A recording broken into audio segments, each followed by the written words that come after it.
India versus south Africa second ODI match, যেটা রায়পুরে ছিল, যেখানে ইন্ডিয়া 4 উইকেটে হেরে গেছে।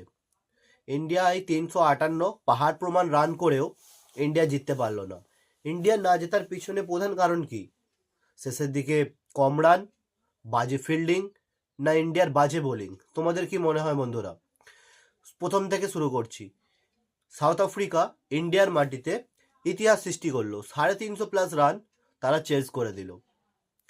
প্রথমে ইন্ডিয়া টসে হারলো, এই নিয়ে একটানা 20টা টস হারলো ইন্ডিয়ার যে কোনো ক্যাপ্টেন।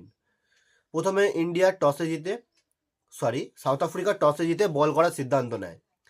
ইন্ডিয়া ব্যাট করে, প্রথমেতে রোহিত শর্মা জয়সওয়ালের উইকেট তাড়াতাড়ি পড়ে যায়, সেখানে রাহুল 50 করে, বিরাট কোহলির অনবদ্য সেঞ্চুরি, ঋতুরাজ গাইকোয়াডের ফার্স্ট মেডেন সেঞ্চুরি এবং জাদেজার কিছুটা রানের দৌলতে 358 রান ইন্ডিয়া স্কোরবোর্ড করে। সাউথ আফ্রিকার ওপেনাররা ভালোই রান পায়, বিশেষ করে মাকরাম 110 রান করেন, যেটাই ম্যাচের ভিত্তি গড়ে ওঠে।